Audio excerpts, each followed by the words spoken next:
আসসালামু আলাইকুম দর্শক, অত্যন্ত গুরুত্বপূর্ণ একটি নিউজ নিয়ে আপনাদের সাথে যুক্ত হয়েছি। বিগত সময়গুলোয় এনসিপি নেতাকর্মীরা এবং উপদেষ্টারা কি পরিমাণে দুর্নীতি করেছে, তারা দেশটাকে কোন দিকে এগিয়ে নিয়ে যাচ্ছে সেসব ব্যাপারে অত্যন্ত গুরুত্বপূর্ণ তথ্য রয়েছে এই নিউজটিতে, এই ভিডিওতে।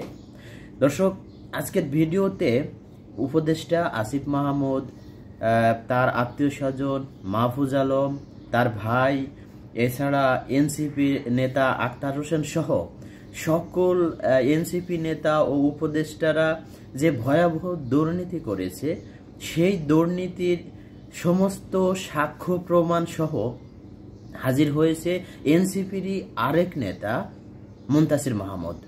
মুনতাসির মাহমুদ এই ভিডিওতে প্রতিটা দুর্নীতির সাক্ষ্য প্রমাণ, অডিও ভিডিও সহ তিনি উপস্থাপন করবেন। অর্থাৎ আপনারা একটু ধৈর্য সহকারে মুনতাসির মাহমুদের এই ভিডিওটি একটু দেখবেন, আর জাতিকে জানানোর জন্য, দেশের মানুষকে জানানোর জন্য অবশ্যই ভিডিওটি প্রচুর পরিমাণে শেয়ার দিবেন। কারণ এই উপদেষ্টারা এবং এনসিপির নেতারা দেশটাকে কোন দিকে নিয়ে যাচ্ছে, তাদের দুর্নীতি আসলে কোন লেভেলে পৌঁছে গিয়েছে, তারা ভবিষ্যতে কি করতে চাচ্ছে, এই দেশটার সাথে কি পরিমাণ গাদ্দারি করতে চাচ্ছে, সব কিছুই এই ভিডিওতে একবারে প্রমাণ সহ আপনারা পাবেন। তাই ধৈর্য সহকারে সম্পূর্ণ ভিডিওটি দেখবেন এবং ভিডিওটি প্রচুর শেয়ার দিবেন, কেননা পুরো জাতির জানা উচিত, আর পুরো জাতির এই বিষয়টা সম্পর্কে অবগত হওয়া উচিত। অন্যথায় পুরো জাতি বিপদে পড়ে যাবে, পুরো দেশটা বিপদে পড়ে যাবে। চলুন আমরা মুনতাসির মাহমুদের মুখ থেকেই শুনি, তার দেখানো সাক্ষ্য প্রমাণ, অডিও ভিডিওগুলো দেখি, এরপরে আমরা যাচাই বাছাই আসলে নিজেরাই করতে পারবো যে আসলে এরা দেশের সাথে কত বড় ধরনের গাদ্দারি করেছে। চলো। সকল উপদেষ্টাদের মধ্যে এই ছাত্র উপদেষ্টারা সবচেয়ে বেশি দুর্নীতি করছে। ডিসি, ওসি, এসেনশিয়াল ড্রাগসের এমডি বসাও, পেট্রো বাংলার এমডি বসাও, 100 কোটি টাকা নাও, 200 কোটি টাকা নাও, অ্যাবসুলুট পাওয়ার তাদের হাতে ছিল। তারা অ্যাবসুলুটলি জুলাইয়ের সাথে গাদ্দারি করছে, বাংলাদেশের মানুষের সাথে বেইমানি করছে। সকল প্রমাণ আছে। আমি ভয় পাই না। আসলে এটা খুবই দুঃখজনক বিষয়, খুবই কষ্টের বিষয় আমার জন্য যে জুলাই গণঅভ্যুত্থানের পরে যারা জুলাই গণঅভ্যুত্থানে বিভিন্নভাবে অবদান রেখেছে, তারা এভাবে দুর্নীতিতে জড়িয়ে যাবে। তাদের এসব অন্যায়ের বিরুদ্ধে আমাকে কথা বলতে হবে, প্রমাণ ফাঁস করতে হবে, তারা এরকম অধঃপতিত হয়ে যাবে। এই বিষয়টা আমার জন্য ভীষণ কষ্টের। শুধু আমার জন্য না, আমরা যারা জুলাই গণঅভ্যুত্থানে ছিলাম, যাদের ফ্যাসিবাদের বিরুদ্ধে দীর্ঘ সংগ্রাম ছিল, তাদের সবার জন্যই এই বিষয়টা আসলে খুবই কষ্টের। আমি অনেক চেষ্টা করেছি। আমি মনে হয় সবচেয়ে বেশি পোস্ট দিয়েছিলাম যে যারা জুলাইয়ের শক্তি আছে, সেটা বিএনপি, জামাত, শিবির, এনসিপি, পরিষদ, এবি পার্টি, ডান বাম, সবাই মিলে আমাদেরকে জুলাইকে টিকিয়ে রাখা দরকার ছিল। এটা খুবই দুঃখজনক বিষয়। আক্তার ভাই আমার অনেক জুনিয়র হওয়ার পরেও আমি সব সময় তাকে ভাই বলে সম্মান করতাম, ভাই ছাড়া তাকে ডাকতাম না। কিন্তু তারা যেভাবে দুর্নীতিতে জড়িয়ে গেল, এটা খুবই দুঃখজনক বিষয়। আর আমি যদি আজকে এনসিপির দুর্নীতিগুলা নিয়ে বলতে যাই, তাহলে আমার মনে হয় না ভিডিও আজকে 3-4 ঘন্টা লাইভ করে আসলে শেষ হবে। সো যেহেতু শুধু আক্তারের বিষয়টাই আমি স্পেসিফিকলি আজকে আপনাদের সামনে পরিষ্কার করতে চাই। একটা প্রশ্ন অনেকেই করেন যে কেন আমি এতদিন পরে অথবা এই সময়ে কেন এনসিপির বিরুদ্ধে বলেছি অথবা বলছি। আপনারা যারা জানেন না তাদেরকে অনুরোধ করব, আপনারা কষ্ট করে আমার গত 1 মাসের ফেসবুক পোস্টগুলো দেখবেন, তাহলেই বুঝতে পারবেন যে কত অন্যায় আমার সাথে হয়েছে। আমি জানি যে একটা দল গঠন করার অথবা একটা সংগঠন তৈরি করার, একটা রাজনৈতিক দল তৈরি করার যে সংগ্রাম, এটা অনেক কষ্টকর। একটা দল ধ্বংস হয়ে যাক, একটা দলের কোনো ক্ষতি হোক, একটা জিনিস গড়া অনেক কঠিন, কিন্তু ধ্বংস করা সহজ। আমি এটা খুব ভালোভাবে বুঝি। আমি সবভাবে নিয়মতান্ত্রিকভাবে দলীয় শৃঙ্খলা কমিটির কাছে অনেক অভিযোগ দিয়েছি, তারা কোনো কিছুই শুনে নাই। যেমন তারা আমাকে বাংলাদেশ রেড ক্রিসেন্ট সোসাইটির ইস্যুতে, যেখানে একজন দুর্নীতিবাজ চেয়ারম্যান যে একের পর এক আওয়ামী লীগকে পুনর্বাসন করছিল, দুর্নীতি করে যাচ্ছিল, এমন কোনো ধরনের দুর্নীতি নাই, সে করে নাই। জামাত, শিবির, বিএনপি সবাইকে ম্যানেজ করে দিয়ে দেখেন। আপনারা হয়তো আমাকে বলবেন যে আমি মনে হয় জামাত শিবিরের পক্ষে বলি। না, এই জুলাইটা এককভাবে জামাত শিবিরের না, এককভাবে বিএনপিরও না, এককভাবে এনসিপিরও না, সবাই মিলে এটাকে ধারণ করার কথা ছিল। কিন্তু বাংলাদেশ রেড ক্রিসেন্ট সোসাইটিতে একবার স্পষ্টভাবে বিএনপিকে, সবার আগে বিএনপিকেই মাইনাস করছে, বিএনপিকে মাইনাস করে দিছে, জামাতের লোকজনকে মাইনাস করে দিছে। সব দুর্নীতিবাজ আওয়ামী লীগের একবারে নাম ধাম ধরে আমি বলেছি, আপনারা প্রমাণ দেখবেন। সব নাম পরিচয় সবকিছু সহ বলার পরেও ওই দুর্নীতিবাজ চেয়ারম্যানের পক্ষে অবস্থান নিয়েছে বর্তমান তথ্য উপদেষ্টা মাহফুজ আলমের ভাই মাহবুব আলম। এই মাহফুজ ভাইকে আমি নিজে বলেছিলাম যে ভাই, রেড ক্রিসেন্ট সোসাইটি একটা গুরুত্বপূর্ণ জায়গা, এখানে আপনি ভালো লোকজন দেন, এনসিপির লোকজন দিতে হবে এরকম না, এমন কাউকে দেন যে পলিসি মেকিং থেকে শুরু করে সব জায়গায় এই জায়গাটাকে, এই প্রতিষ্ঠানটাকে একটা সুন্দর জায়গায় নিয়ে যেতে পারবে। এবং মাহফুজ ভাই এরপরে বললেন যে আচ্ছা ঠিক আছে দেখতেছি। উনি দুনিয়ায় কোনো মানুষ খুঁজে পাইল না, উনি পাইল ওনার আপন বড় ভাই মাহবুব আলম, যে জুলাই গণ অভ্যুত্থানের সময় ছিল হচ্ছে অস্ট্রেলিয়া, দেশে ছিলই না। সে একেবারে অন্যায়ভাবে সেই জায়গায় ওই যে আওয়ামী চেয়ারম্যান তার পক্ষে অবস্থান নেয় এবং সে সেইখানে এইভাবে বলে যে মুনতাসিরকে এখন পিটাইয়া সরাইয়া দেন, আমি উপদেষ্টা মাহফুজের ভাই মাহবুব বলছি, আপনি তাকে সরাইয়া দেন, কোনো বিষয় হলে আমি দেখব। যেখানে ওসি ডিসি থেকে শুরু করে সবাইকে আমি বুঝিয়ে বলেছি যে জুলাই গণ অভ্যুত্থানে আপনারা একবার জনগণের বিরুদ্ধে অবস্থান নিয়েছেন, সুতরাং ভুলেও আপনারা এখন আর জনগণের বিরুদ্ধে অবস্থান নিয়েন না। আপনি দেখেন এই যে স্পষ্ট প্রমাণ সবকিছু সহ আছে, হাতিরঝিল থানা জিডি করছি, বহিরাগত নিয়ে এসেছে, একবার শিবিরের নাম করে, একবার ওর নাম করে, কিন্তু সে সব আওয়ামী লীগের কাজ করতেছে, স্পষ্ট প্রমাণ আছে। বলার পরেও সেই মাহবুব সরাসরি ওই আওয়ামী লীগের ওই উপদেষ্টার ওই চেয়ারম্যানের পক্ষে অবস্থান নিয়েছে। আমার তো মনে হয় যে ওই চেয়ারম্যানকে বিভিন্ন জায়গায় তারা নিয়োগ বাণিজ্য করে যে হাজার হাজার কোটি টাকা কামিয়েছে, হইতে পারে যে এই রেড ক্রিসেন্টের চেয়ারম্যানকে বসাতেও মাহবুব আলম বড় অঙ্কের লেনদেন করেছে। নাইলে সেখানে যারা ছিল তাদের সবাইকে বাদ দিয়ে সব প্রমাণ থাকার পরেও সে কেন দলের বিরুদ্ধে গিয়ে, সবকিছুর বিরুদ্ধে গিয়ে সে ওই দুর্নীতিবাজ আওয়ামী লীগের চেয়ারম্যানের পক্ষে অবস্থান নিয়েছে? আমাকে একটা বিষয়, একটা যুক্তি দিয়ে বুঝান। আমার বিরুদ্ধে অনেক মিথ্যা কথা বলা হয়, আমি নাকি দলীয় শৃঙ্খলা মানি নাই। যেই দিন রেড ক্রিসেন্ট সোসাইটির এই ঘটনা, তার আগের দিন পার্টির সম্মানিত আহ্বায়ক নাহিদ ইসলামের সাথে বসে আমি এবং স্বাস্থ্য সেলের তিহান ভাই এবং আমাদের ডক্টর মাহমুদা মিতু, যিনি রেড ক্রিসেন্ট সোসাইটির আরেকজন বোর্ড মেম্বার, মাহমুদা মিতু আপু, আমি এবং তিহান ভাই সরাসরি নাহিদ ভাইয়ের সাথে বসে এই সবগুলা বিষয় নিয়ে অবগত করি এবং তার কাছ থেকে অনুমতি নিই যে রেড ক্রিসেন্ট সোসাইটিতে আগামীকাল আন্দোলন হবে, এই ইস্যু। উনি আমাকে অনুমতি দিয়েছেন, উনি আমাকে একবারও না করেন নাই। উনার থেকে অনুমতি নিয়ে এমন পরিস্থিতির গুরুত্ব বুঝাইতে আমি এটা বলছি যে ওখানে ওই দিন ঝামেলা হতে পারে, আপনি আপনাদের লেভেল থেকে ডিসিকে একটা কল দিয়ে দিয়েন, ওই জোনের ডিসিকে কল দিয়ে দিয়েন, আমি দিয়েছি, আপনিও দিয়েন। এবং উনি সেটাতেও এগ্রি করছে। এইভাবে অনুমোদন নিয়ে আমি আন্দোলনে যাওয়ার পর এবং রেড ক্রিসেন্ট সোসাইটির প্রতিটা কর্মকর্তা কর্মচারী সবাই মিলে সকল প্রমাণ থাকার পরেও যখন উপদেষ্টা নিজেও এরকম বলছে যে ঠিক আছে এই দুর্নীতিবাজ চেয়ারম্যানকে সরিয়ে দিবে, সেই সময় মাহবুব আলম যদি তার চেয়ারম্যানের সাথে কোনো সম্পর্ক না থাকে, কোনো টাকা পয়সার লেনদেন না থাকে, তাহলে সে ওইখানে গিয়ে কেন সবার বিরুদ্ধে গিয়ে ওই দুর্নীতিবাজ চেয়ারম্যানের পক্ষে অবস্থান নিয়েছে? এটা থেকে কি প্রমাণিত হয়? আমি দিনের পর দিন সকল অভিযোগ, সকল কিছু আমি দিয়েছি, প্রতিটা মুহূর্তে আমি এনসিপির কেন্দ্রীয় গ্রুপে আপডেট দিচ্ছিলাম। এই যে ওরা আমার সাথে এই ভীষণ অন্যায়টা করলো, কি জবাব দিবে বলেন? তারা আমাকে কারণ দর্শানো নোটিশ দিয়েছে, আমি যথাযথভাবে একবারে পুঙ্খানুপুঙ্খানুভাবে কারণ দর্শানো নোটিশের জবাব দিয়েছি। তারা সেই নোটিশের জবাবের কোনো তোয়াক্কা করে নাই। আমি দলের পিসি মেম্বার একজন না 10 জনকে আমি কল দিছি। নাহিদ ইসলাম থেকে শুরু করে, আক্তার হোসেন থেকে শুরু করে, সার্জিস আলম, হাসনাত আব্দুল্লাহ, নাসির উদ্দিন পাটোয়ারি, সামান্তা শারমিন, তাসলিম যারা যারা আছে সবাইকে আমি কল দিয়েছি এবং সবাইকে আমি স্পষ্ট প্রমাণ দেখিয়েছি। ওই ঘটনার পর ওই সময় যখন আমার এরকম একটা অবস্থা হইল, দেখেন কি রকম ভীষণ অন্যায়। আমি কিন্তু যখন রেড ক্রিসেন্ট সোসাইটিতে চাকরি নিয়েছি তখন আমি এনসিপি করি না, আমি আমার নিজের যোগ্যতা দিয়ে নিয়েছি। সেই জায়গায় যোগ্যতা দিয়ে নেওয়ার পরে এনসিপি আমাকে দল থেকে বহিষ্কার করে দিল, কারণ দর্শানো নোটিশ দিয়ে সাময়িক অব্যাহতি দিল।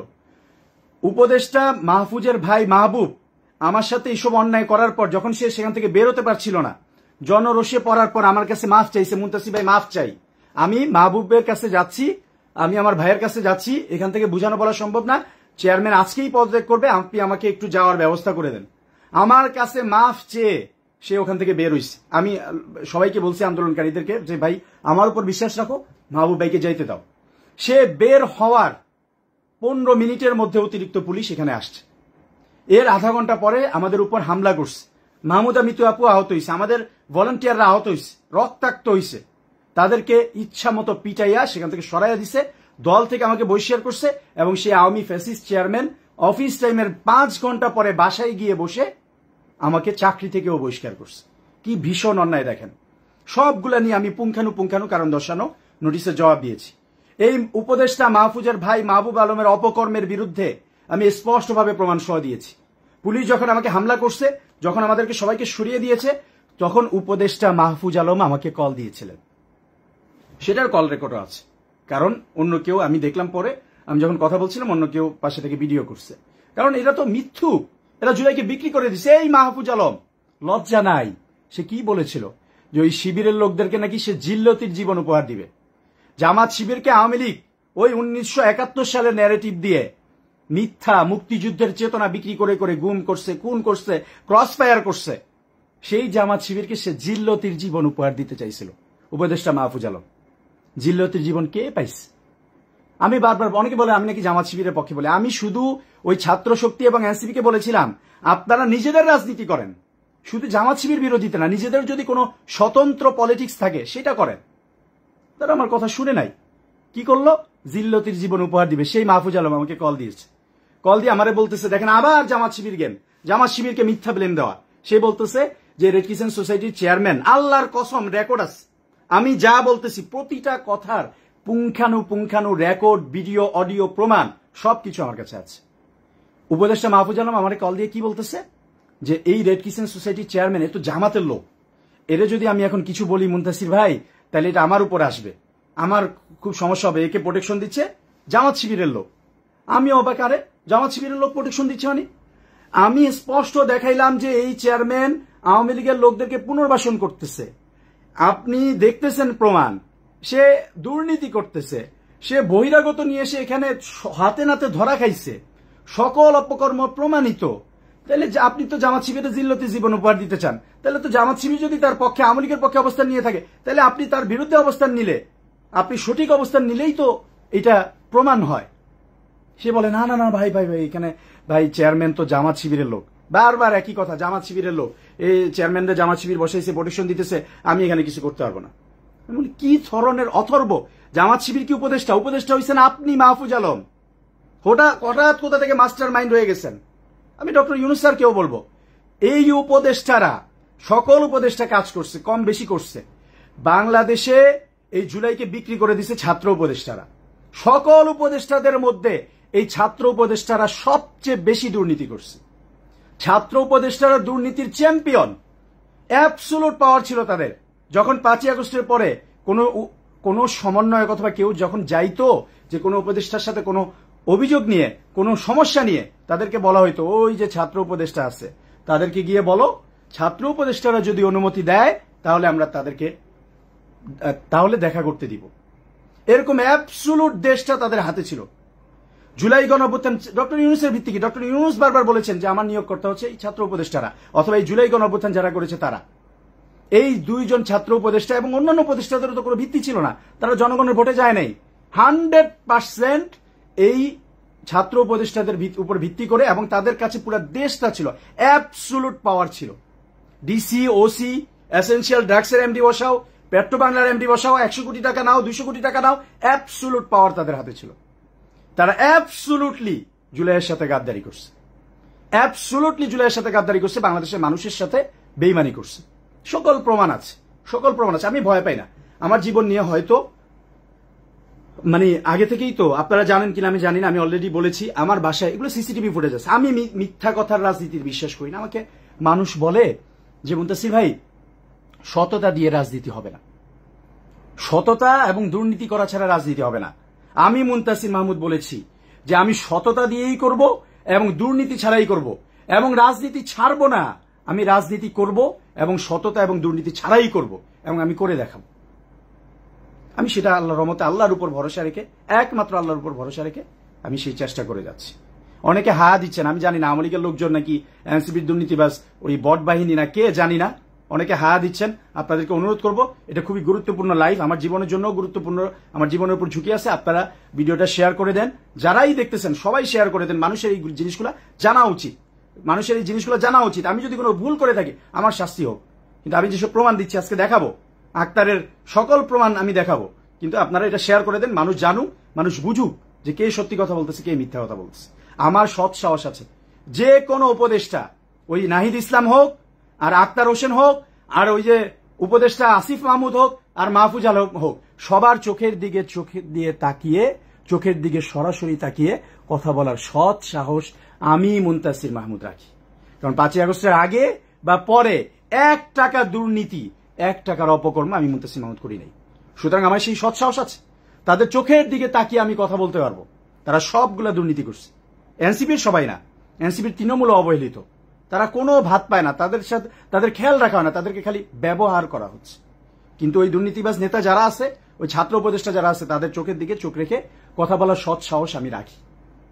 ওকে, যেটা বলছিলাম, এরপরে আমি স্পষ্ট প্রমাণ সহ এনসিপির যারা আছে সবাইকে আমি দেখিয়েছি যে এই উপদেষ্টা মাহফুজ আলমের ভাই মাহবুব কি কি দুর্নীতি করেছে, কি কি অন্যায় করেছে, কি কি অপকর্ম করেছে, কল রেকর্ড সহ দেখিয়েছি। সে আমাকে, আমি নোয়াখালী অঞ্চলের প্রধান তত্ত্বাবধায়ক ছিলাম, নোয়াখালীর একটা জেলায় সে আমাকে কমিটি দিতে দেয় নাই, সেখানে অনেক লোকজন কাজ করেছে। সে আমারে ফোন করে বলে, আল্লাহর কসম কল রেকর্ড আছে, আমারে ফোন করে বলে যে ভাই, যে এখানে সব জামাত শিবিরে ভরে গেছে, সবগুলোর বাদ দিয়ে দিতে হবে, এই কমিটি দেওয়া যাবে না। আমি বললাম সব বাদ দিয়ে দিলাম, সব বাদ, আপনি নতুন করে দেন, আপনি ভালো লোকজন দেন। এই বেয়াদব, এই মুনাফিক জুলাইয়ের গাদ্দার, সে একটা লোকও দেয় নাই, একটা কাজও করে নাই, একটা অ্যাবসলিউটলি ধান্দামি করছে, টেন্ডারবাজি, উল্টাপাল্টা দুর্নীতি করছে, একটা কাজও করে নাই, কিন্তু আমাকেও কাজ করতে দেয় নাই। সব নাকি জামাত শিবিরের জুজু দেখিয়ে এনসিপি কে দাঁড়াইতে দেয় নাই। আরে ভাই, জামাত শিবির থাকলে বাদ দাও, জামাত শিবির, তুমি তোমার রাজনীতি করো, তোমার ভালো লোকজন দাও। আপনি তার লক্ষ্মীপুরে খোঁজ নেন, তার উপজেলায় খোঁজ নেন, নোয়াখালীতে খোঁজ নেন, ফেনীতে খোঁজ নেন, কোন জায়গায় তারা কোনো কাজ করেনি। খালি অ্যাবসলিউট দুর্নীতি, জুলাইয়ের সাথে গাদ্দারি, জামাত শিবির বলে মাইনাস করা, এই ধরনের অন্যায় কাজগুলো এরা করেছে। আমাকে আরো একটু বলে দিই, আমি ঢাকা 12 থেকে নির্বাচন করব, আমি ঘোষণা দিয়েছি, আমি কাজ করে যাচ্ছি। আমাকে সংসদে যেতে হবে এমন কোনো কথা না, আমার কথা হচ্ছে মানুষের কাছে আমার যেতে হবে, মানুষের ঘরে ঘরে গিয়ে বলতে হবে, এনসিপির দাওয়াতটা পৌঁছাইতে হবে, জুলাইয়ের দাওয়াতটা পৌঁছাইতে হবে যে আমরা দুর্নীতি মুক্ত এই এলাকাটা চাই, আমরা এখানে চাঁদাবাজি হতে দিব না, আমরা এখানে অন্যায় করতে দিব না। আমাদের এই এলাকায় যেসব পার্ক, মাঠ, খাল, বিল দখল হয়েছে সেগুলো দখল মুক্ত করে জনগণের কাছে ফিরিয়ে দিতে হবে। ওই যে আওয়ামী লীগ যে অন্যায় করছে, সেই একই স্টাইলে সাধারণ জনগণকে আওয়ামী লীগ বানিয়ে তাদেরকে মামলা বাণিজ্য, তাদেরকে মিথ্যা মামলা দেওয়া যাবে না। আমি এগুলোর বিরুদ্ধে দাঁড়িয়েছি, এগুলোর বিরুদ্ধে কথা বলেছি। আমাকে হঠাৎ করে একদিন বলল, মাহবুব কল দিল, উপদেষ্টা মাহফুজের ভাই, যে ভাই আসেন, এই মন্ত্রীর বাসায় আসেন। আমি জীবনেও যাইনি, ওই দিন প্রথম যে মাহফুজ ভাই ডাকছে, আপনি আসেন। আমি এগুলো সব প্রমাণিত, এগুলো সব আরো আমাদের এনসিপির নেতৃবৃন্দ, কেন্দ্রীয় নেতারা সবাই জানেন। আমি প্রথমে অফিসে গেলাম, দেখলাম যে মাহবুব আলম ওখানে নাহিদ ভাই সহ অন্যদের সাথে তর্ক করতেছে। কি হয়েছে, ঢাকা 12 আর ঢাকা 8 আসন দুইটা থেকে মাহফুজ আলম নির্বাচন করবে, ছেড়ে দিতে হবে। এটা আরো 7-8 মাস আগের কথা হবে, দুইটাই ছেড়ে দিতে হবে, এখানে আর কিছু করা যাবে না, সবকিছু তারা নিয়ন্ত্রণ করবে। তো নাহিদ ভাইরা বললো যে না, একটা সাংগঠনিক সিস্টেম আছে, এভাবে দেওয়া যাবে না। যাক, সেখানে অনেক আলাপ আলোচনা হইলো। পরে আমি মাহফুজের বাসায় গেলাম। মাহফুজের বাসায় যাওয়ার পরে দেখি তার রাষ্ট্র থেকে দেওয়া, রাষ্ট্রীয় টাকায় দেওয়া ওই মন্ত্রীর বাসায়, মাহফুজের বাসায় সে আমাদের ওয়ার্ড লেভেলের, থানা পর্যায়ের, হাতিরঝিলের, তেজগাঁওর ওয়ার্ড পর্যায়ের নেতাকর্মীদেরকে বসিয়ে মাহবুব মিটিং করতেছে এবং তাদেরকে বলতেছে যে মুনতাসির কিসের কি, মুনতাসির কিসের নেতা, মুনতাসির তোর কয় টাকা দিবে, এনসিপি কয় টাকা দিবে, মাহফুজ ভাই আছে, মাহফুজ ভাই এখান থেকে নির্বাচন করবে, তোরা কালকে সব লোক আমার সাথে আসবি, মুনতাসির যা দিবে, এনসিপি যা দিবে তার ডাবল আমি দিব। মাহবুব আলম সরাসরি বলতেছে, অসংখ্য সাক্ষী আছে। আমি অনুরোধ করব যে প্রিয় ভাইরা, আপনারা যারা ছিলেন, আমি নাম দাম সহ জানি, আল্লাহর হস্তে আর মিথ্যা কথা বললেন না। আপনারা তো ওখানে ছিলেন, আপনারা স্বীকৃতি দেন, আপনারা সত্যটা বলেন। এনসিপির বাঁচাইতে যাইয়া ওই দুর্নীতিবাজদেরকে ঢাইকে আপনি এনসিপি বাঁচাইতে পারবেন না। আমি অবাক, একটা উপদেষ্টার বাসায় মুনতাসির ভাইয়ের বিরুদ্ধে মিটিং হচ্ছে। কি মিটিং? এখান থেকে মাহফুজ ভাই নির্বাচন করবে, এখানে যত টাকা লাগবে মাহফুজ ভাই দিবে, তোরা আমার সাথে আসবি, তোরা মুনতাসির ভাইয়ের সাথে যাবি না।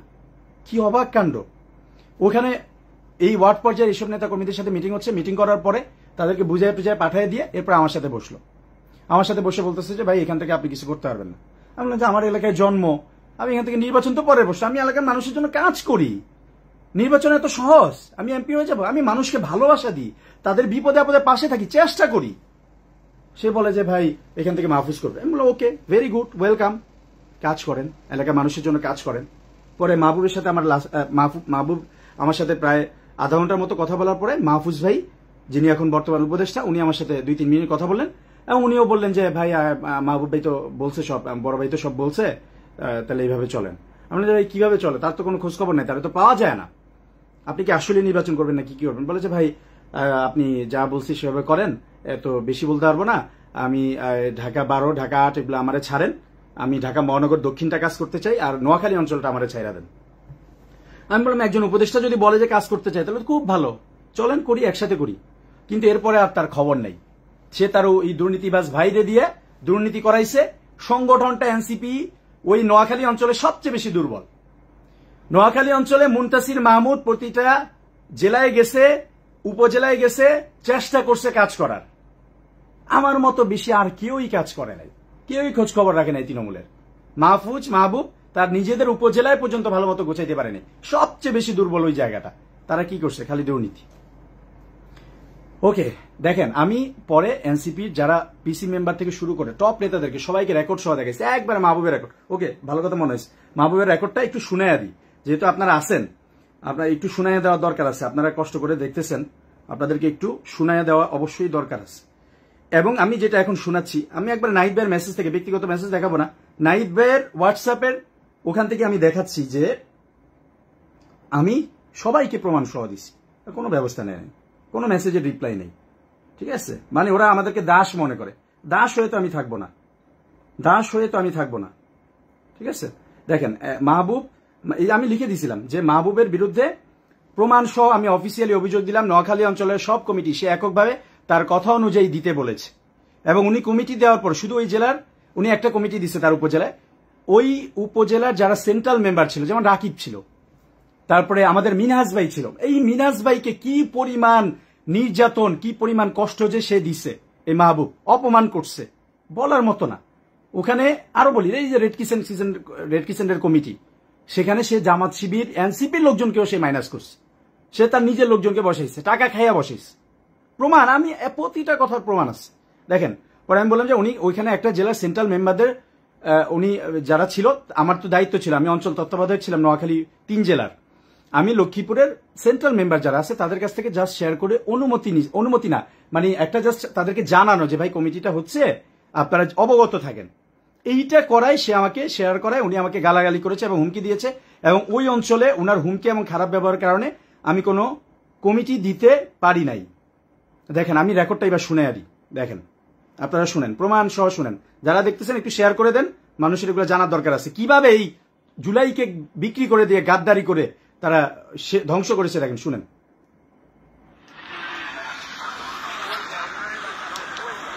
শোনা যাচ্ছে কিনা বললেন, শোনা যাচ্ছে কিনা বললেন, নাইলে আমি আবার প্লে করবো। আসসালামু আলাইকুম মাহবুব ভাই।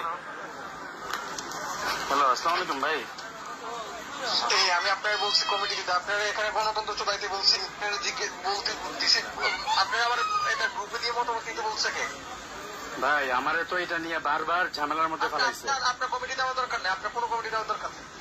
আমি তো কমিটিটা সিফাতরে পাঠাইছিলাম। এটা পরে দেখ, আমি কমিটি আপনি নিবেন, সেটা পরে দেখ। মাহবুব ভাই, আপনি এভাবে কথা বললে হবে? আপনি কথাটা শুনেন। আপনি আমার শোনা গেছে কিনা? সে আমারে বলতেছে যে তোরে কি আমি গণতন্ত্র চোদাইতে বলছি? চিন্তা করছেন, আমি যদি আবার কমিটি না দিতাম, আমি যদি আবার এই মানে অন্যদের মতামত না নিতাম, তাহলে আবার ঠিকই গ্রুপিং করে আমার বিরুদ্ধে বলতে যে তো গ্রুপিং করছে, সে তো নিজের মতো করে কমিটি দিচ্ছে। মানে কত ভাবে অন্যায় ভাবে হেনস্থা করেছে। নাহিদ ইসলাম, নাম্বার দেখাচ্ছি না, সরাসরি নাহিদ ইসলাম থেকে শুরু করে টপ 30 জন নেতাকে আমি এই রেকর্ড পাঠাইছি প্রমাণ সহ। 1 মাসের বেশি হয়েছে, আমাকে অব্যাহতি দিছে। স্থায়ী বহিষ্কার করে দিছে, এটার কোনো ব্যবস্থা নেই। শুনে কি বলে, গণতন্ত্র চোদাইতে না করছি নাকি? আসসালামু আলাইকুম মাহবুব ভাই। হ্যালো, আসসালামু আলাইকুম ভাই। এই আমি আপনারা বলছি কমিটিতে, আপনারা এখানে গণতন্ত্র চোদাইতে বলছি, বলতে দিছি, আপনারা আমার এটা গ্রুপে দিয়ে মতামত দিতে বলছে কে? ভাই আমারে তো এটা নিয়ে বারবার ঝামেলার মধ্যে ফেলাইছে। আপনার কমিটি দেওয়ার দরকার নেই, আপনার কোনো কমিটি দেওয়ার দরকার নেই। আমি তো কমিটিতে সিফাতরে পাঠাইছিলাম। এটা পরে দেখ, আমি কমিটিকে আপনি নিবেন, সেটা পরে দেখ। মাহবুব ভাই আপনি এভাবে কথা বললে হবে? আপনি কথাটা যাই হোক, মানে এটা একটা দেখালাম, ঠিক আছে, এটা একটা দেখালাম, এরকম অসংখ্য প্রমাণ আছে। ওকে, এবার আক্তারের ইস্যুতে আসতে হবে, যেহেতু আমরা অন্যান্য আরো অনেক ইস্যুতে চলে যাচ্ছি। সো মানে আমি আসলে যদি কথা বলি কথা শেষ হবে না। দেখেন, জাস্ট একটু 1 মিনিটে শেষ করি। আমি পুঙ্খানুভাবে যথাযথভাবে কারণ দর্শানোর নোটিশে জবাব দিলাম, কেউ আমার সাথে যোগাযোগ করে না, মাহবুবের বিরুদ্ধে কোনো ব্যবস্থা নেওয়া হচ্ছে না। আমাকে নাহিদ ভাই 20 মিনিট কথা বলছিল ওই দিন রেড ক্রিসেন্টে, আমি তখনও বসে আছি। পরের দিনও আমার 2 গেইটে আমার নিজস্ব ক্যাপাসিটিতে, আমি যেহেতু সততার পক্ষে অবস্থান নিয়েছিলাম রেড ক্রিসেন্ট সোসাইটিতে, 2 গেটে 200, 400 লোক ছিল। আমি চাইলে ওই দিনও আন্দোলন করতে পারি। নাহিদ ভাই আমাকে বললেন, মুনতাসির ভাই আমি বলতেছি আহ্বায়ক আপনি আন্দোলন করেন না, আমি বিষয়টা দেখব, অব্যাহতি উঠানো হবে, সবকিছু আমি ন্যায়ের পক্ষে অবস্থান নিব। আমি নাহিদ ভাইয়ের কথার প্রতি সম্মান রেখে আমি ওখান থেকে চলে আসছি, সব লোকজনকে নিয়ে চলে আসছি। এরপরে উনি আর কল ধরে না, 1 মাস হয়ে গেছে উনি আর কল ধরে নাই। পিসি মেম্বারদের একজন কল ধরে নাই। সামান্তা আপু একবার কল ধরেছিলেন, সামান্তা আপুর সাথে আমার 2-1বার কথা হয়েছে, এছাড়া কেউ কল ধরে নাই। এবং কল না ধরে এরপরে আমাকে আমাদের শৃঙ্খলা কমিটির যে মূল আব্দুল্লাহ আল আমিন কি করলেন, উনি জানাইলেন যে একটা কমিটি করছি, তারা আপনার সাথে যোগাযোগ করবে। এর 3 দিন পরে কোনো যোগাযোগ কোনো কিছু ছাড়া আমাকে স্থায়ী বহিষ্কার করে দিল। এই হচ্ছে আপনাদের এনসিপি। আচ্ছা, আক্তার হোসেনের কাহিনীতে আসি। প্রথম হচ্ছে আক্তার হোসেন, এই যে আমার এখানে জামাত শিবিরের অনেক ভাইও কমেন্ট করছেন। আক্তার হোসেন সাহসী ছেলে, জুলাই গণঅভ্যুত্থানে তার অনেক অবদান আছে। শুধু জুলাই গণঅভ্যুত্থান না, ফ্যাসিবাদের সময় ফ্যাসিবাদের বিরুদ্ধে সংগ্রামে উনি অনেক অবদান রেখেছেন, অনেক সাহসী ভূমিকা রেখেছেন। তার ডাকে আমি অনেকবার নেমেছি, মার খেয়েছি, তাকে বাঁচাতে গিয়ে মার খেয়েছি, অনেক কিছু হয়েছে। এবং বিভিন্ন সময়ে তাকে আমি সৎ মানুষ হিসাবে জেনে সাপোর্ট করে এসেছি। এই লোকটা জামাত শিবিরের বিভিন্ন জায়গা থেকে সাপোর্ট নিয়েছে, জামাত শিবিরের থেকে ফুল সাপোর্ট নিয়ে, সকল সুবিধা নিয়ে, মজা নিয়ে জামাত শিবিরকে ইউজ করে তারপরে আবার তোমরা জামাত শিবির বলে অন্য লোকজনকে মাইনাস করবা, নোংরামি করবা। এই ধরনের রাজনীতি থেকে তো বেরোয় আসতে হবে। এই ধরনের মুনাফিকি তো এটা তো আওয়ামী লীগের যুগ না, এখনই হাসিনা পালায় গেছে, এই ধরনের মুনাফিকি আর চলবে না। কিন্তু এই আক্তাররা এরা এই ধরনের মুনাফিকিটাই করেছে। কি জামাত শিবির থেকে ফুল সাপোর্ট নিচ্ছে, ইসলামী লেবাস পইরা সরাসরি এলজিবিকিউ ওই সমকামীদের পক্ষে অবস্থান নিচ্ছে। দেখেন, আপনাদেরকে বলি, কতবার বলছি আমি, সে কি করছে, নিজে আক্তার হোসেন স্টেজে দাঁড়ায়া ওই সমকামী এলজিবিকিউ অ্যাক্টিভিস্ট মোহাম্মদ মুনতাসির রহমান তার নাম ঘোষণা করতেছে। দেখেন, শুনেন, আপনি শুনেছি, আপনারা তো এমনি শুনতে চান, আমরা আবার শুনাই।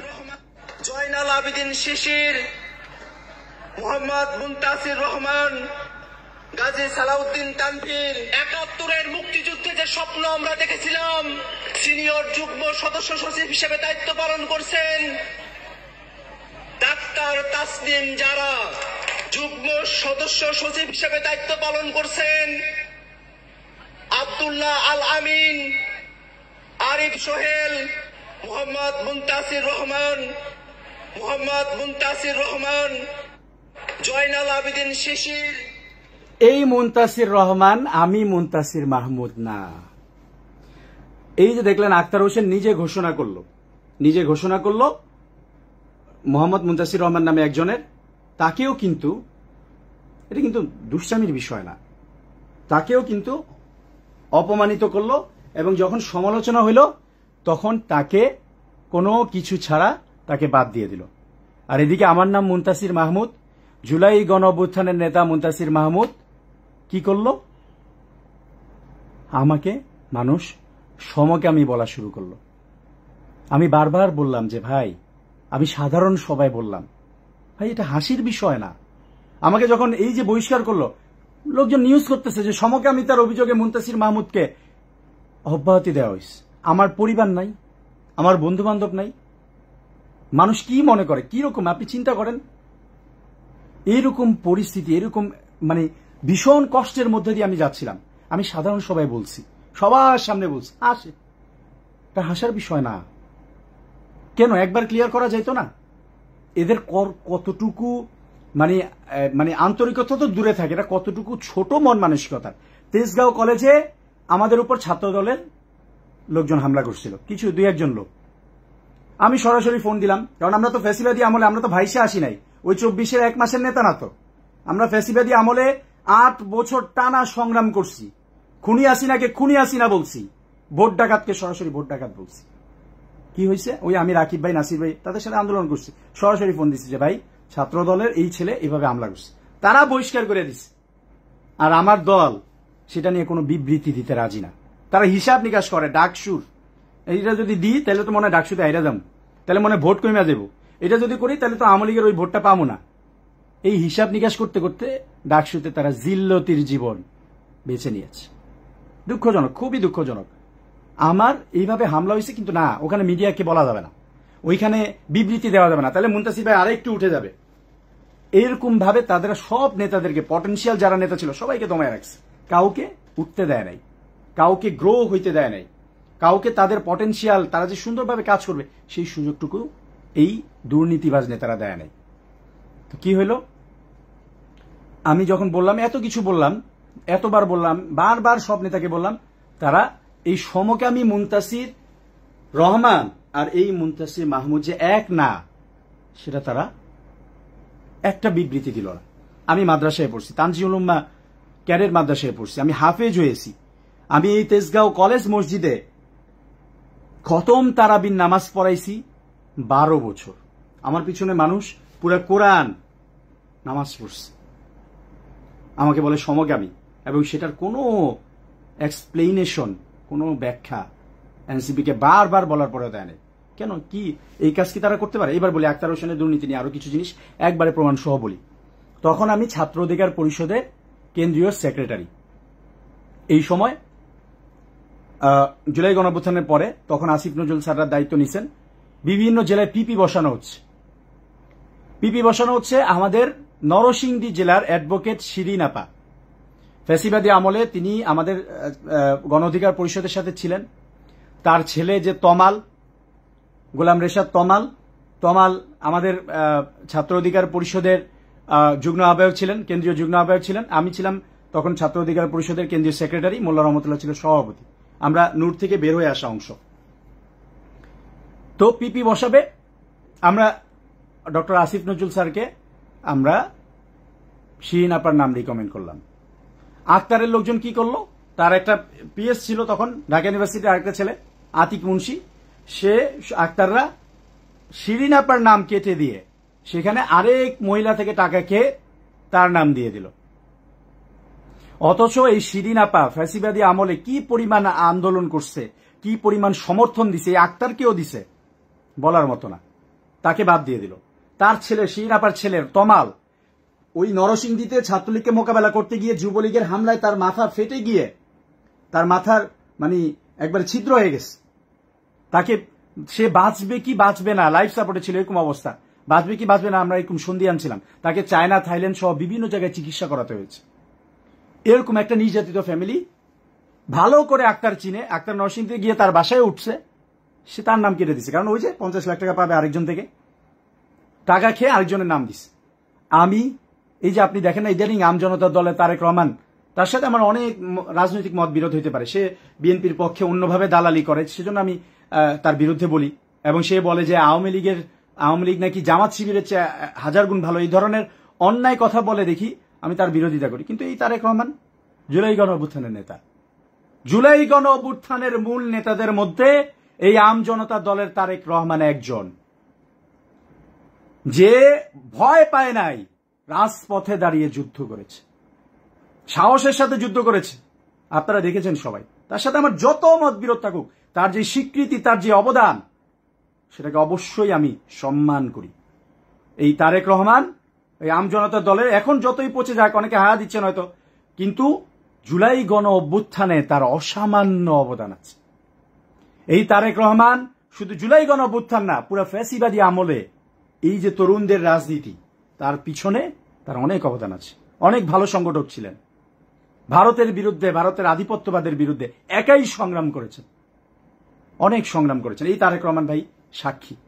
তিনিও বলেছিলেন, আমরা তখন প্রেস ক্লাবে একটা প্রোগ্রামে, আমি নিজে চাক্ষুষ সাক্ষী, আরো কমপক্ষে 10 জন সাক্ষী আছে। এটা কত টাকা আক্তার নিছে, কিভাবে 50 লাখ টাকা চাইছে। সে বলে যে পিপি বানাইতে হলে 50 লাখ টাকা লাগবে। এরপরে সে পাঠাইছে তার ওই পিএস আতিক মুন্সিকে, সে শিরিন আপাকে, ও আচ্ছা যেটা বলি, আক্তার তো আরেকজনের থেকে টাকা খেয়ে অলরেডি শিরিন আপার নাম কাইটা দিস।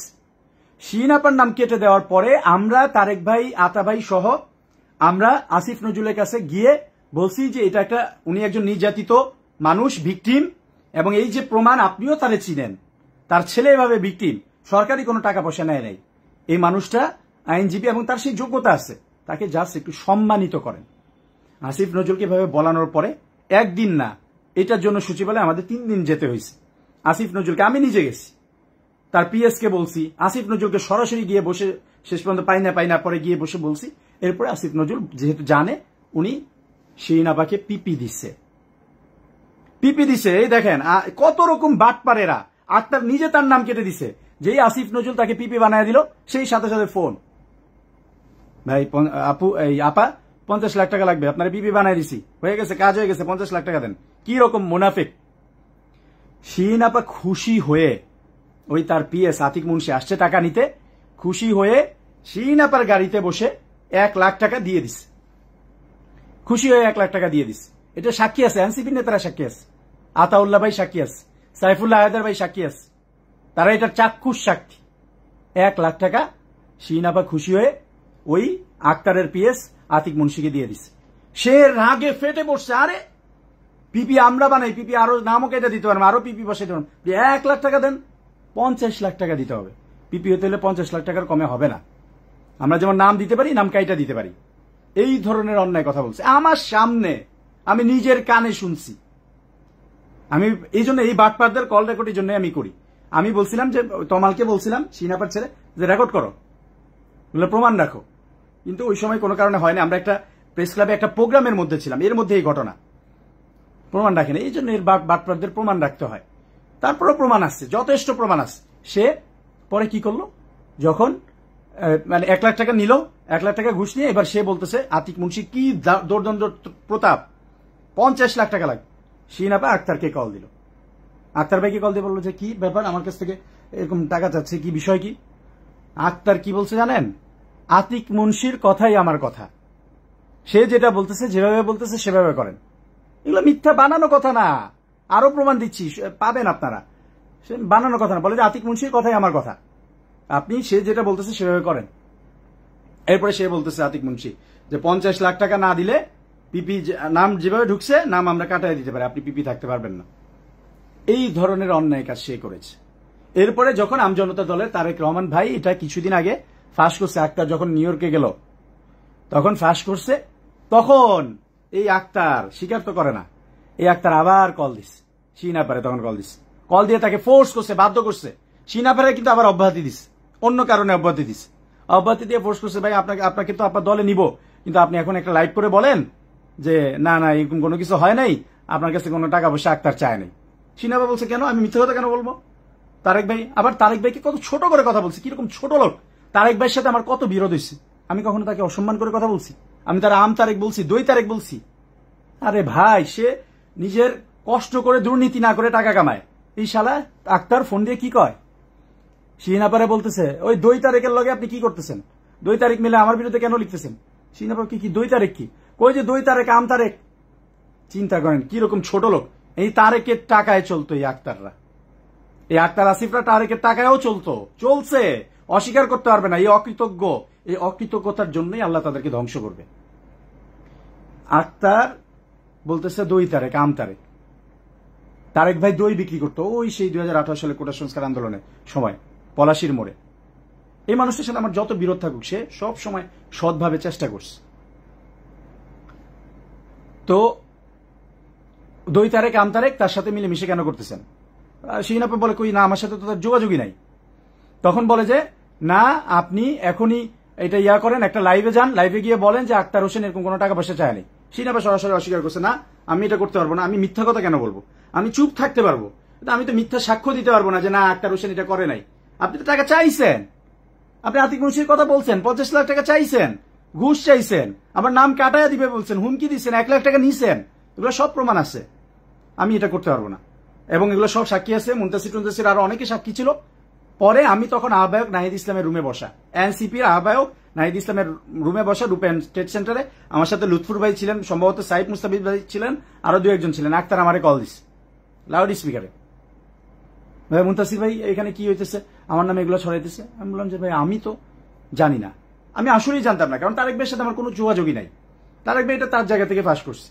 আমি আমার তারেক ভাইয়ের সাথে আমি বলি যে আমার সাথে কোনো যোগাযোগ নাই। কয় না আপনি এগুলো কি করতেছেন। আমি কি করলাম, এই ঘটনা তো সত্যি, আপনি ঘটাইছেন, আপনি এটা সরি বলেন, তার কাছে মাফ চান, সেই আপনার কাছে মাফ চান যে ঠিক আছে 50 লাখ টাকা মাফ ভুলেছে, এটা মাফ চান।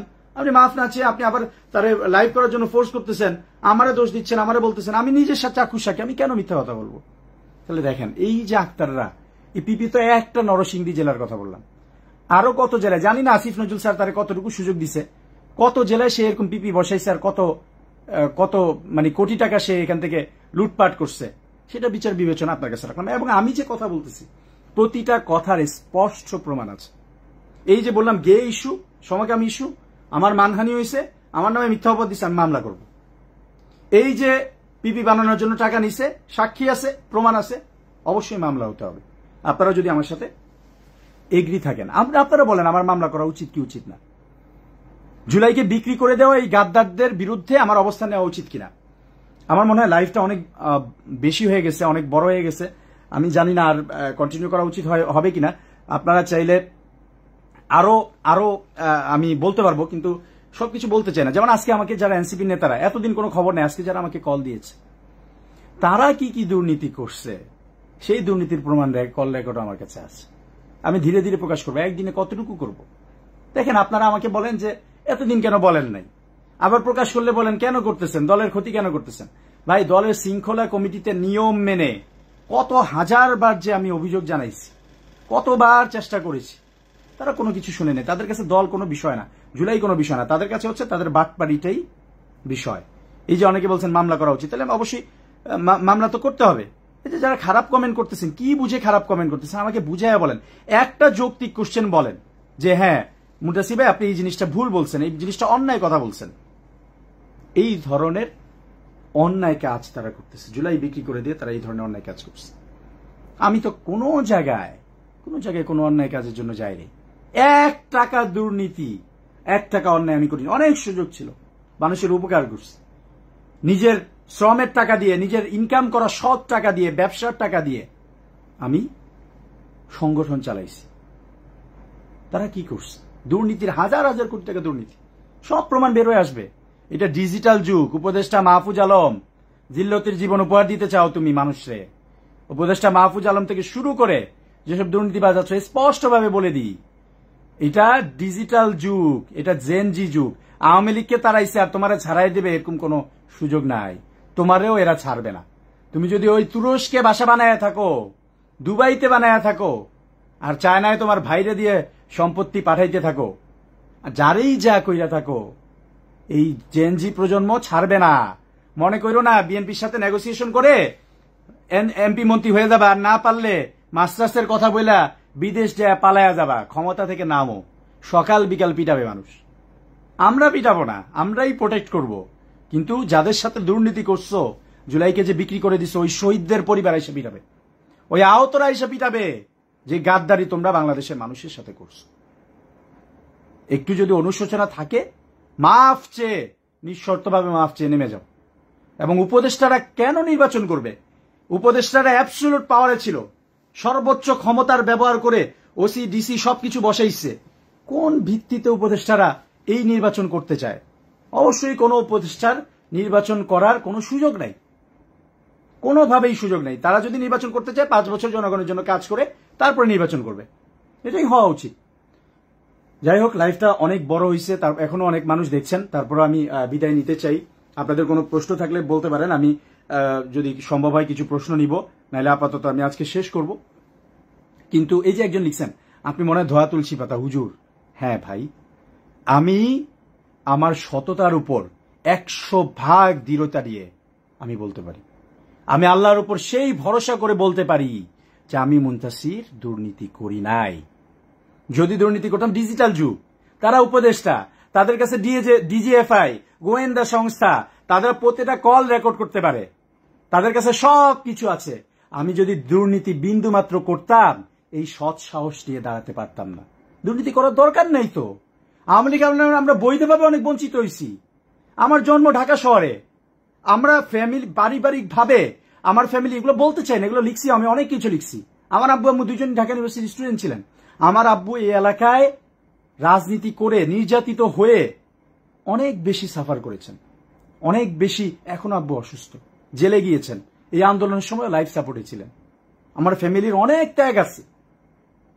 আমার বোনরাও লজ্জা পায় এই রাজনীতি করে, দেশের মানুষের জন্য কথা বলে, এই একবার আমার সমকামী বানায়, একবার বহিষ্কার করে, এই ধরনের অন্যায়গুলো সহ্য করেও টিকে আছি, কারণ আমরা বাংলাদেশকে ভালোবাসি। এই জুলাই গণঅভ্যুত্থান আমরা করেছি, আমরা বাংলাদেশকে ভালোবাসি, আমরা হার মানব না। সুতরাং এই ধরনের অন্যায় কথাগুলো বললেন না। আমি একটা পয়সাও দুর্নীতি করি নাই, দুর্নীতি করার দরকার নাই। আমার বৈধ ব্যবসা ছিল, আমি সারা জীবন গরু বিক্রি করছি, আমি আম বিক্রি করছি, আমি মধু বিক্রি করছি, আমি রাজশাহীতে গেছি, ঢাকা শহর ছাইরা না ঘুমাইয়া রোদের মধ্যে পুরে পুরে আমি ব্যবসা করছি, আমি টাকা পয়সা ইনকাম করছি, বৈধভাবে করছি। আমি স্টুডেন্ট কনসালটেন্সি দিছি, বাইরে আরো লোক পাঠানোর চেষ্টা করছি। এই রাজনীতির কারণে আমার ব্যবসা ক্ষতিগ্রস্ত হয়েছে, আবার ইনশাল্লাহ শুরু করব, এবং এখনো চলমান আছে। আলহামদুলিল্লাহ আমি স্যাটিসফাইড। রেড ক্রিসেন্টের চাকরি নিয়েছিলাম, বৈধভাবে নিয়েছিলাম। সো আল্লাহ ভরসা, আমি আল্লাহর উপর ভরসা রাখি। আমি শেষে এই কথাই বলবো যে যদি সৎ, এই যে আমাকে মানুষ বলে যে ভাই সততা দিয়ে রাজনীতি হয় না, দুর্নীতি ছাড়া রাজনীতি হয় না, আমি এটাকে ভুল প্রমাণিত করতে চাই। আপনারা যদি, জনগণ যদি আমার সাথে থাকেন, তাহলে আমি এই জিনিসটাকে ভুল প্রমাণিত করতে চাই যে সততা দিয়েও রাজনীতি হয়।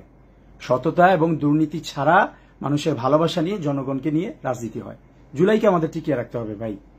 এই জুলাই মানে কি দেখেন, আমি আওয়ামী লীগের লোকজনকেও বলছি, যারা আওয়ামী লীগের নিরীহ সমর্থক ছিল, শুধুমাত্র আওয়ামী লীগ করতো, কিন্তু কোনো মানুষের উপর নির্যাতন করে নাই, খুন করে নাই, ধর্ষণ করে নাই, কারো সম্পত্তি দখল করে নাই, তারা যদি নিজেদের ভুল বুঝতে পারে যে দল হিসাবে আওয়ামী লীগ অন্যায় করছে, মানুষের ভোটাধিকার হরণ করছে, তারপর গণহত্যা চালাইছে খুনি হাসিনা, এই ধরনের ভুল অনুশোচনা, এই ভুলটা থেকে অনুশোচনা যদি তাদের আসে এবং বাংলাদেশের জনগণের কাছে যদি তারা ক্ষমা যায়, যদি বাংলাদেশের জনগণের কাছে তারা নিঃশর্তভাবে তাদের ভুলের জন্য ক্ষমা চায় এবং তারা যদি কোনো অপরাধের সাথে জড়িত না থাকে, তাহলে হয়তো বাংলাদেশের জনগণ তাদেরকে ক্ষমা করে দিতেও পারে। এবং তাদের উপরেও যাতে নির্যাতন না হয় ওই আওয়ামী লীগের স্টাইলে, আমরা উদার হতে চাই, তাদের উপরেও যাতে কেউ মিথ্যা মামলা দিয়ে আওয়ামী লীগ বানিয়ে নির্যাতন করতে না পারে, তাদের উপরে যাতে নিষ্পেষণ করতে না পারে, মামলা বাণিজ্য করতে না পারে, সেটার জন্য আমরা তাদের পাশেও দাঁড়াতে চাই। কারণ আমরা তো সকল ধর্মের, সকল মতের, সকল রাজনৈতিক দলের, যত মত বিরোধ থাকুক, পাহাড়ি, বাঙালি, মারমা, চাকমা, সকল মুসলিম, হিন্দু, বৌদ্ধ, খ্রিস্টান, সবার জন্য নিরাপদ বাংলাদেশ চাই। এটাই আমাদের স্পিরিট। জুলাই তো এটাই, জুলাইকে ধ্বংস করে দিয়েছে তারা। সুতরাং আমি বলবো যে আপনারা যারা লাইভটি দেখেছেন, কষ্ট করে শেয়ার করে দিবেন। যারা শেষে যুক্ত হয়েছেন তারা প্রথম থেকে দেখবেন। আমি আপনাদের কাছে বিনীতভাবে অনুরোধ করছি যে আপনারা আমার পাশে দাঁড়ান, এবং আমার সিকিউরিটি ইস্যু আছে। আমার বাসার নিচে পর্যন্ত এই লোকজন, যারা উপদেষ্টা ভাড়া করছে লোকজন, তারা এখানে আসে। আমি তেজগাঁও থানায় জিডি করছি, আমার বাসায় এসে আমার কথা জিজ্ঞেস করছে আমার বাসার নিচে এসে, এবং সেগুলো সিসিটিভি ফুটেজ আছে, প্রমাণ আছে। আমি যখন কারণ দর্শানোর নোটিশের জবাব দিতে যেদিন গিয়েছিলাম, সেই সময় আমাকে লোকজন ফলো করেছে বাইক নিয়ে, সেগুলো সিসিটিভি ফুটেজ আছে। আমি বলবো যে আমার, যেহেতু আমি একটা বড় শক্তির বিরুদ্ধে, অপশক্তির বিরুদ্ধে, জুলাইয়ের গাদ্দারদের বিরুদ্ধে লেগেছি। আমি সেই 12ই অক্টোবর ঘোষণা দিয়েছিলাম যে আমি মুনতাসির মাহমুদ এই জুলাইয়ের গাদ্দারদের বিরুদ্ধে বিদ্রোহ ঘোষণা করলাম। জুলাইয়ের গাদ্দার যদি এনসিপির হয়, বিএনপির হয়, জামাতের হয়, যেই গাদ্দার হবে তার বিরুদ্ধে আমি অবস্থান নিলাম, আমি বিদ্রোহ ঘোষণা করলাম। সেজন্য আমি বলবো যে আপনারা আমার জন্য দোয়া করবেন। ইনশাল্লাহ আল্লাহ যদি চায়, জনগণের ভালোবাসা যদি থাকে, এই ঢাকা 12, ফার্মগেট, তেজগাঁও, হাতিরঝিল, শেরেবাংলা নগর, তেজগাঁও শিল্পাঞ্চল, এই এলাকা থেকে ইনশাল্লাহ আমি নির্বাচন করব, জাতীয় নির্বাচন করব, এবং প্রতিটা মানুষের বাসায় বাসায় গিয়ে তাদের দুঃখ কষ্টে তাদের পাশে থাকব। যদি মানুষ আমাকে সমর্থন করে, আমাকে ভালোবাসা দেয়, ইনশাল্লাহ আমি আপনাদের সমর্থন নিয়ে আল্লাহর উপর ভরসা করে নির্বাচন করব এবং ইনশাল্লাহ আমি সংসদে যাব এবং আপনাদের কথাই বলবো। সত্য কথা বলার জন্য যে কোনো দল থাকতে হবে এমন কোনো কথা নাই। আমি ইনশাল্লাহ জুলাইকে টিকিয়ে রাখার জন্য যা যা করা লাগে করব। শহীদরা, শহীদদের পরিবার, আরো অনেক কষ্টের কথা আছে, এগুলো আমি আসলে বলে শেষ করতে পারবো না। আমার জায়গা থেকে আমি সর্বোচ্চ চেষ্টা করেছি। এই ঢাকা 12 ফার্মগেট তেজগাঁও এলাকায় ইনশাল্লাহ আমি আগেই ঘোষণা দিয়েছি, এখানে যদি আসিফ মাহমুদুর নির্বাচন করে, যেই নির্বাচন করুক, আমি এই আসন থেকে জনগণের প্রতিনিধি হিসাবে ইনশাল্লাহ নির্বাচন করব। আপনাদের সহযোগিতা চাই। আমার যদি কোনো ভুল থাকে আমাকে বিনীতভাবে জানাবেন, আমাকে সংশোধন করে দিবেন। আমি আমার ভুল বুঝে নিতে রাজি আছি, আমি সংশোধন করতে রাজি আছি, আমি নিজের ভুল শুধরাতে রাজি আছি। মানুষ মাত্রই ভুল।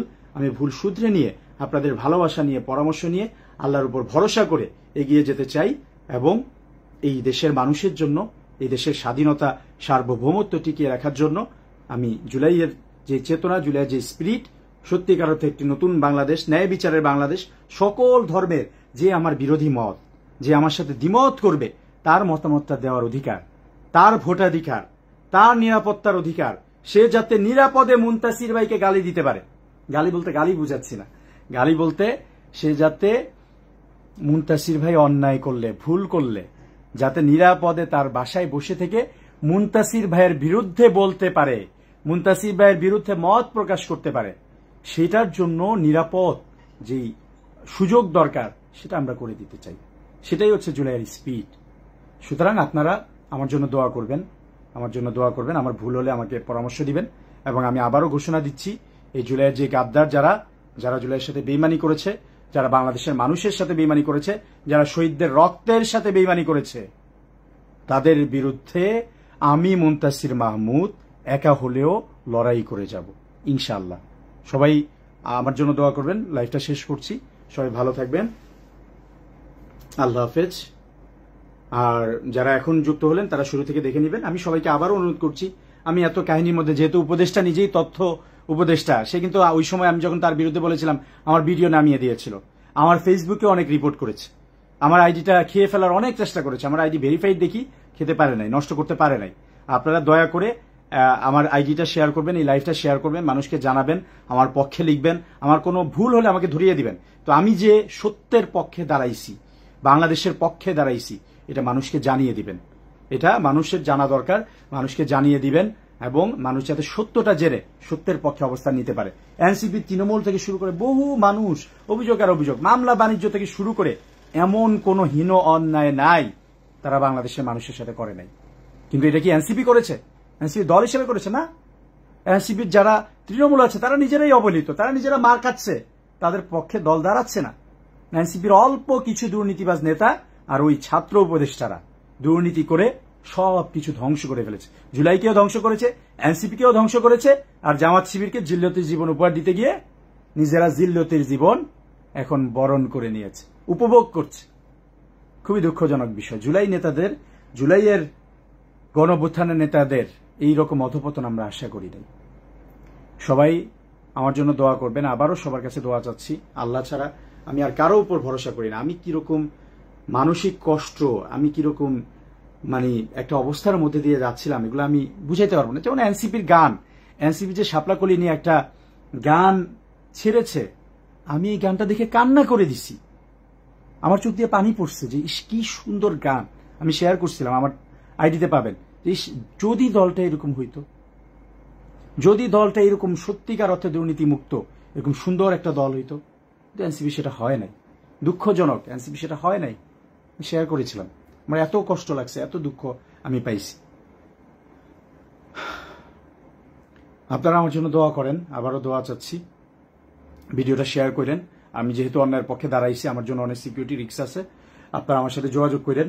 ইভেন আমি মিডিয়ার সাপোর্ট পাই নাই, আমি টক শোতে যেতে চেয়েছি। আমি চ্যালেঞ্জ দিচ্ছি, এনসিপির যে কোনো নেতা এখন টক শোতে সবচেয়ে ভালো পারফরমেন্স যার, ওই যে সারোয়ার তুষার হোক, সাইফ মুস্তাফিজ হোক, অথবা যেই হোক, আমাকে ফেস করার সৎ সাহস তাদের নাই।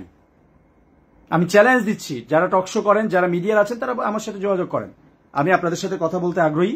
আমি যে কোনো সত্যের জন্য, বাংলাদেশের স্বার্থে আমি যে কাউকে ফেস করতে রাজি। আপনারা যদি আমাকে টক শোতে নেন, আপনারা যদি আমাকে সুযোগ দেন, আমি সকল প্রমাণ সহ সবকিছু আপনাদেরকে বুঝিয়ে দেব। এবং দেশের স্বার্থে এটা দরকার। এটা এনসিপির বিরুদ্ধে না। এনসিপি কেও এই দুর্নীতিবাজ এবং এই অন্যায়কারী, এই মাইনাস রাজনীতি করা, এই জুলাই বিক্রি করে দেওয়া গাদ্দারদের হাত থেকে এনসিপি কে রক্ষা করতে হবে, অবশ্যই রক্ষা করতে হবে, নাহলে ধ্বংস হয়ে যাবে। ধ্বংস হয়ে গেছে অলরেডি, আর কিচ্ছু নাই। বিএনপির সাথে নেগোসিয়েশন করে ওই দয়ার কয়টা পোস্ট কেন ভাই? বিএনপির ওই যে ঢাকা 10-এ আছে অসীম ভাই, কেন সে স্যাক্রিফাইস করবে? তার স্যাক্রিফাইস নাই।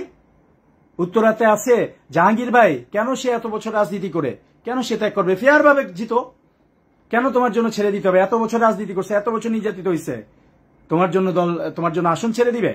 তোমার কি স্বতন্ত্র পলিটিক্স, স্বতন্ত্র কি রাজনীতি থাকতেছে? সারা জীবন বিএনপির পক্ষে বলে, বড় বড় লেকচার দিয়ে চাঁদাবাজ বলে, এখন সেই চাঁদাবাজদের সাথে বসতেছো, চাঁদাবাজদের সাথে সিট মন্ত্রিত্ব ভাগাভাগি করতেছো, আর মানুষের কাছে ছেড়ে দিছো যে নমিনেশন 1000 নমিনেশন নাকি অলরেডি ফর্ম বিক্রি হয়ে গেছে, 1 কোটি টাকার বেশি অলরেডি উঠে গেছে। কি ধরনের ভীষণ প্রতারণা, কি ধরনের প্রতারণা, কোন লেভেলের প্রতারণা এই তৃণমূলের সাথে, এনসিপির সাথে। তৃণমূলের দোষটা কি? এনসিপির যারা সহযোদ্ধা তারা কি পরিমাণ কষ্ট করে দলকে টিকায় রাখছে, আমি এটা অবশ্যই বলতে পারি। এই তেজগাঁও, শিল্পাঞ্চল, ফেনী, নোয়াখালী, লক্ষ্মীপুর, সিলেট, সব জায়গায় এনসিপির তৃণমূলের নেতা কর্মীরা তারা সর্বোচ্চ স্যাক্রিফাইস করে নিজেদের টাকা পয়সা দিয়ে খরচ করে দলটাকে টিকিয়ে রাখছে। আর ওই দুর্নীতিবাজ নেতারা আইসা ওই টাকার গরমে আরেকজনকে বসায় দেয়, ওই ত্যাগীদেরকে মাইনাস করে দেয়, ওদেরকে বসায় দেয়। এই ধরনের অন্যায় কাজগুলো করতেছে। তবে আমি বলবো এনসিপিরও যারা আছেন, ওভারঅল যারা আছেন, সবাইকেই বলবো যে আপনারা হতাশ হবেন না। বাংলাদেশের রাজনৈতিক কালচারটা অবশ্যই অনেক নোংরা, অনেক খারাপ, কিন্তু আপনারা যদি হাল ছেড়ে দেন তাহলে ছেড়ে দিলেন, আর কোনো লাভ নেই। আর আপনারা যদি হালটা ধরে রাখেন, আপনারা যদি এই নোংরামির সাথে পরাজিত না হয়ে আপনারা যদি একটু সৎসাহস রেখে টিকে থাকেন এবং নিজেদের মধ্যে, আমাদের মতো যারা আছে, উসমান হাদি আছে, সে তার মতো করে চেষ্টা করতেছে, জুলাই গণঅভ্যুত্থানের মহানায়ক সাদিক কাইয়ুম আছে, সে শিবির করুক, কোনো সমস্যা নাই। জুলাইকে টিকিয়ে রাখার ক্ষেত্রে আমাদের এক থাকতে হবে। সেই জুলাই গণঅভ্যুত্থানের মহানায়ক সাদিক কাইয়ুম, তারপরে হচ্ছে এই যে শরীফ ওসমান হাদি, তারপরে আরো যারা আছে সবার নাম এখন মনে পড়ছে না, অনেকে এনসিপি থেকে মাইনাস করে দেওয়া হচ্ছে। ওই যে বাংলাদেশে যারা গেছেন, জুনায়েদ ভাই কি চমৎকার একজন মানুষ ছিলেন, তাকেও মিথ্যা অপবাদ দিয়ে দল থেকে বের করে দেওয়া হলো। তারা শিবিরের রাজনীতি করে না, করলে তো শিবির এখন তাদেরকে সাপোর্ট দিত। আমি নিজে নাহিদ ইসলামের বাসায় গিয়ে বলেছিলাম যে ভাই এভাবে জুনায়েদ ভাইদেরকে বের করে দিয়েন না, তাদেরকে রাখেন। সে আমার কথা শুনেনি। আমি জুনায়েদ ভাইয়ের কোন একটা পোস্টে কমেন্ট করছি যে জুনায়েদ ভাইরা পদের জন্য এনসিপি ছাড়ে নাই, তারা নীতির কারণে ছাড়ছে। এই নাহিদ ইসলাম আমাকে নিজে বলে কি আপনাকে কারণ দর্শানোর নোটিশ দেওয়া হবে। আমি 5ই আগস্ট একটা পোস্ট দিছি, 2 লাইনের পোস্ট, যে বাংলাদেশ ইসলামী ছাত্র শিবিরকে জুলাই গণ অভ্যুত্থানে তাদের অবদানের জন্য কৃতজ্ঞতা জানাই। 2 লাইন। আল্লাহর কসম, নাহিদ ইসলাম তার রুমে বসে আমাকে বলতেছে আপনি দলের প্রতি লয়াল না, আপনি জামাত শিবিরে চলে যান। অথচ আমি দলের জন্য নাহিদ ইসলামের চেয়েও বেশি কাটছি। সারা দিন, দিন রাত, এই গত 1 বছর দিন থেকে রাত 24 ঘন্টা। আমি রাতে বাসায় ঢুকছি 4টা বাজে, 3টা বাজে, 4টা বাজে, 5টা বাজে, ফজরের সময় ঢুকে 3-4 ঘন্টা ঘুমাই, আবার রেড ক্রিসেন্টে গেছি, চাকরি করছি, আবার একটু পরে বেরোয় আবার সাংগঠনিক কাজ করছি। সারাদিন এইভাবে কাজ করছি। আমাকে দলের আহ্বায়ক বলে আপনি তো দলের প্রতি লয়াল না। কেন লয়াল না? আপনি তাদেরকে একটু ক্রেডিট দিয়ে দিচ্ছেন। কিরে ভাই, আমি ক্রেডিট দিব না? জুলাই গণঅভ্যুত্থানে আমি এনসিপি করছি, আমি ছাত্র অধিকার পরিষদের সেক্রেটারি ছিলাম। ওই সময় যে তৎকালীন সভাপতি ছিলেন ছাত্র শিবিরের মঞ্জুরুল ইসলাম ভাই, আমি সম্মানের সাথে তাকে স্মরণ করি। সেই মঞ্জুরুল ইসলাম ভাই, জাহিদ ভাই, সাদ্দাম ভাই, সিবগা ভাই, তাদের সাথে আমরা বসে আন্দোলন সংগ্রামের প্ল্যান করেছি। এটা জুলাইতে না, জুন মাসে যখন কোটা সংস্কার আন্দোলন শুরু হয়েছে, এই ফার্ম গেটেই আমি তাদের সাথে বসেছিলাম। আমাদের সংগঠনের পক্ষ থেকে শিবিরের সাথে বসেছিলাম, কারণ আমাদের এই তরুণ প্রজন্মের আশাই ছিল কিভাবে এই ফ্যাসিস্ট খুনি হাসিনাকে নামাতে হবে। ছাত্র শিবির আমাদেরকে সহযোগিতা করেছে, বুদ্ধি পরামর্শ দিয়েছে। 1 টাকাও নিই নাই ছাত্র শিবির অথবা কারো থেকে 1 টাকাও নিই। টাকা নিছে কি? কারা? ওই নাহিদ, আসিফ, মাহফুজরা নিয়ে আবার তারা তাদের বিরুদ্ধে লাগছে। আমি মুনতাসির শিবির থেকে 1 টাকাও নিই নাই, কিন্তু আমরা তাদের সাথে বসেছি, আন্দোলন সংগ্রামে প্ল্যান করেছি, তারা পরামর্শ দিয়েছে। আমাদের সংগঠন থেকে, ছাত্র অধিকার পরিষদ থেকে আমরা চেষ্টা করেছি। আমাদের শুধু আমাদের পার্ট না, রেজা কিবরিয়া পার্ট না, ছাত্র অধিকার পরিষদের নুরুল হক নূরের পার্ট, সেই নাজমুল থেকে শুরু করে যারা আছে আমার সাথে মত বিরোধ রাজনৈতিক মতবিরোধ থাকতে পারে। এই ছাত্র অধিকার পরিষদ এবং এই গণ অধিকার পরিষদের জুলাই এই গণ অভ্যুত্থানে যে অবদান আছে এটা কোনোভাবেই অস্বীকার করা যাবে না। তাদের অবদান সবচেয়ে বেশি। খুলনা থেকে শুরু করে আমি যে আমার অংশই আমি কতগুলা জেলায় লিড দিছি, খুলনা, ময়মনসিংহ, ফেনী, নোয়াখালী, এবং তাদের অংশ থেকেও তারা কত জায়গায় লিড দিছে। এই ছাত্র অধিকার পরিষদের 2 অংশ, এই যে সজল মনে হয় লাইভ দেখতেছে, সবচেয়ে নির্যাতিত একটা ছেলেদের মধ্যে এই সজল একজন। তাকে কারাগারে নেওয়া হয়েছিল, সে গুম ছিল, এবং জুলাই গণঅভ্যুত্থানে এই তারেক ভাইয়ের সাথে তাকে নিয়ে নির্যাতন করা হয়েছে, কারেন্ট শর্ট দেওয়া হয়েছে। সেই সজলের দিকে কি দেখছে? জুলাই গণঅভ্যুত্থানের নেতা বলেন, উপদেষ্টা হয়েছেন, অ্যাবসলিউট পাওয়ার ছিল, অ্যাবসলিউট করাপ্টেড লোক। তোরা কাদের কোন শহীদদের বাসায় দেখছিস, কোন ইয়া করছিস? এই জুলাইয়ের স্থানীয় শহীদ আসিফ বলছে ঢাকা 12 থেকে ইলেকশন করবে। জুলাইয়ের স্থানীয় শহীদ, এই এলাকায় যে শহীদ হয়েছে জাহিদ হাসান নাম, তার ছোট ভাই থেকে শুরু করে, শহীদের ছোট ভাই থেকে শুরু করে সে চাকরি পাইলো কি পাইলো না, তার বাবা মা সবকিছু খোঁজ খবর আমি রাখছি। সে এনসিপির উপর বিরক্ত, এই উপদেষ্টাদের উপর বিরক্ত, সময় দেয় না এরা। আমি তাদেরকে বুঝায় রাখছি যে না, নাহিদ ভাইরা ব্যস্ত, আসিফরা ব্যস্ত, মাহফুজরা ব্যস্ত, রাগ হইয়েন না। আমি তাদেরকে বুঝিয়ে রাখছি।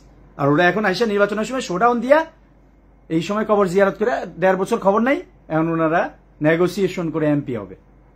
এত সহজ না ভাই। আমি আমার সততা নিয়ে ইনশাল্লাহ ঢাকা 12, এই যে ঘোষণা দিছি, ঢাকা 12, ফার্মগেট, তেজগাঁও, হাতিঝিল, শেরেবাংলা নগর থেকে আমি ইনশাল্লাহ আমার সততা দিয়েই নির্বাচন করব।